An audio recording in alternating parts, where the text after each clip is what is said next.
Assalamualaikum warahmatullahi wabarakatuh. Perkenalkan, nama saya Fahaz Zairul Wardah, NIM 2020-264 dari kelas C. Cita-cita saya ingin menjadi orang yang sukses dan dapat membahagiakan kedua orang tua. Di sini saya akan mempresentasikan tugas pengantar hukum Indonesia dengan materi pokok hukum tata negara. Yang pertama adalah pengertian hukum tata negara. Apa itu hukum tata negara? Hukum tata negara adalah bentuk hukum yang mendefinisikan hubungan antara berbagai lembaga di dalam suatu negara, yaitu eksekutif, legislatif, dan yudikatif. Selanjutnya adalah istilah hukum tata negara. Istilah hukum tata negara berasal dari bahasa Belanda, yaitu Staatsrecht, yang artinya adalah hukum negara. Staat berarti negara, sedangkan recht berarti hukum. Hukum negara dalam kepustakaan Indonesia diartikan menjadi hukum tata negara.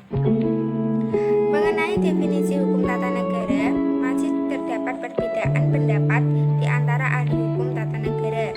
Perbedaan ini antara lain disebabkan oleh masing-masing ahli berpendapat bahwa apa yang mereka anggap penting akan menjadi titik berat perhatiannya dalam merumuskan pengertian dan pandangan hidup yang berbeda. Selanjutnya, yang kedua adalah bentuk negara Indonesia. Menurut konstitusi, negara Indonesia menganut bentuk negara kesatuan.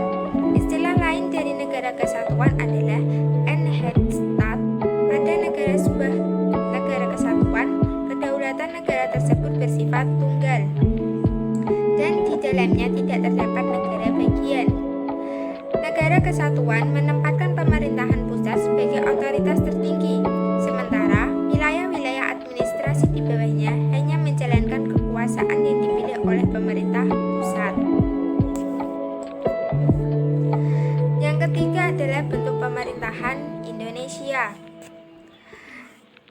Negara kesatuan pada dasarnya dapat dibagi menjadi dua bentuk, yaitu negara kesatuan dengan sistem sentralisasi dan negara kesatuan dengan sistem desentralisasi. Menurut pasal 18 Undang-Undang 1945, Negara Kesatuan Republik Indonesia atau NKRI merupakan negara kesatuan yang berbentuk republik dengan sistem desentralisasi. Apa itu sistem desentralisasi? Sistem desentralisasi adalah sistem di mana daerah-daerah diberikan kesempatan dan kekuasaan untuk mengatur dan mengurus rumah tangga sendiri, yang dinamakan dengan daerah otonom atau otonomi daerah. Yang keempat adalah sistem pemerintahan Indonesia. Sistem pemerintahan Indonesia adalah sistem presidensial.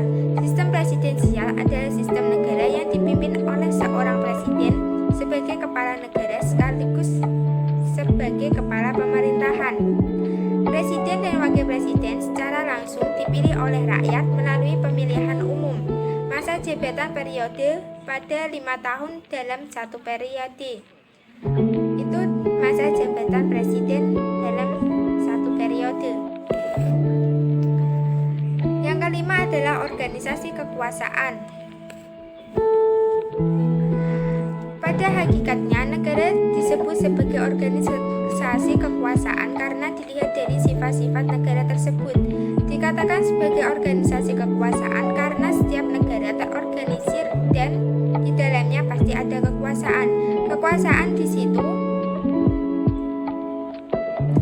di suatu negara terbagi tiga, yang sering disebut istilah trias politika. Trias politika terdiri dari kekuasaan legislatif, yaitu kekuasaan untuk membuat undang-undang. Yang kedua adalah kekuasaan eksekutif, yaitu kekuasaan untuk menjalankan pemerintahan. Dan yang ketiga adalah kekuasaan yudikatif, kekuasaan yang mengatur kehakiman atau kekuasaan kehakiman. Terima kasih, itu presentasi dari saya. Mohon maaf apabila ada kesalahan dalam kata-kata atau kurang jelas. Dan saya masih belajar. Mohon maaf. Wassalamualaikum warahmatullahi